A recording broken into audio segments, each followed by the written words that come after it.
नमस्कार, मैं हूं विवेक शर्मा। पंजाब केसरी नवोदय टाइम देख रहे हैं आप। हम लगातार पिछले एक हफ्ते से आपको कोरोना पर रिपोर्ट दिखा रहे हैं और आपको लगातार आगाह कर रहे हैं कि कोरोना धीरे धीरे अपने पैर पसार रहा है। पूरे देश के आंकड़ों की अगर बात करें तो कोरोना वायरस के मामलों की संख्या 1047 हो गई है। सबसे ज्यादा 430 एक्टिव केस केरल में है, महाराष्ट्र में 208, दिल्ली में 104 और गुजरात में 83 केस हैं। कर्नाटक के 80 केसों में से सिर्फ 73 बेंगलुरु में हैं। क्या कह रहा मौत का आंकड़ा? महाराष्ट्र, राजस्थान, पश्चिम बंगाल, कर्नाटक और मध्य प्रदेश में कुल 11 मरीजों की मौत हो चुकी है। इनमें से 9 की मौत एक हफ्ते के भीतर हुई है। कोरोना से सबसे ज्यादा 5 मौतें महाराष्ट्र में हुई है। ठाणे में सोमवार को एक महिला की मौत हुई। 24 घंटे में कोरोना से 3 मौतें हुई हैं। स्वास्थ्य एवं परिवार कल्याण मंत्रालय के मुताबिक पिछले एक हफ्ते में 787 नए मरीज दर्ज किए गए। Indian council of medicine research यानी कि ICMR के डायरेक्टर डॉक्टर राजीव बहल ने बताया है कि अभी तक देश में 4 वेरिएंट मिले हैं। इनमें LF.7, XFG, JN.1 और NB.1.8.1 वेरिएंट शामिल हैं। 24 घंटे में 3 मौतें, जयपुर में 2 की मौत। जयपुर में सोमवार को कोरोना से 2 मरीजों की मौत हो गई।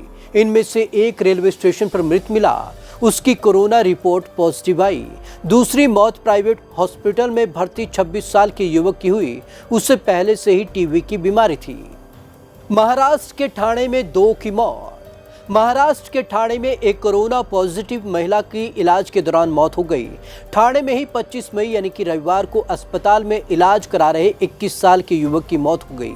उसका 22 मई से इलाज चल रहा था।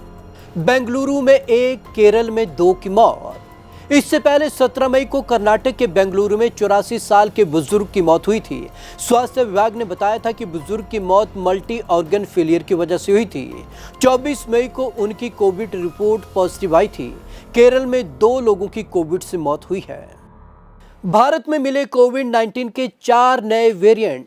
भारत के कई राज्यों में कोविड-19 के मामलों में बढ़ोतरी के बीच देश में 4 नए वेरिएंट मिले हैं। दक्षिण और पश्चिम भारत में जिन वेरिएंट की सीक्वेंसिंग की गई है वे LF.7, XFG, JN.1 और NB.1.8.1 सीरीज के हैं। बाकी जगहों से नमूने लेकर सीक्वेंसिंग की जा रही है ताकि नए वेरिएंट की जांच की जा सके।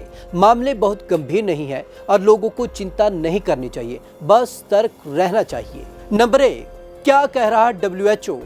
वर्ल्ड हेल्थ ऑर्गेनाइजेशन ने भी इन्हें चिंताजनक नहीं माना है। हालांकि निगरानी में रखे गए वेरिएंट के रूप में कैटेगराइज किया गया है। चीन सहित एशिया के दूसरे देशों में कोविड के बढ़ते मामलों में यही वेरिएंट दिख रहा है। Number 2, spike protein mutation.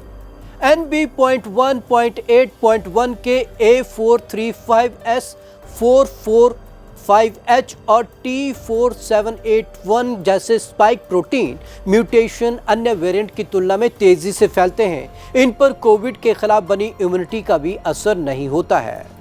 Number 3, Bharat में कोविड का JN.1 वेरिएंट। भारत में कोविड का JN.1 वेरिएंट सबसे आम है।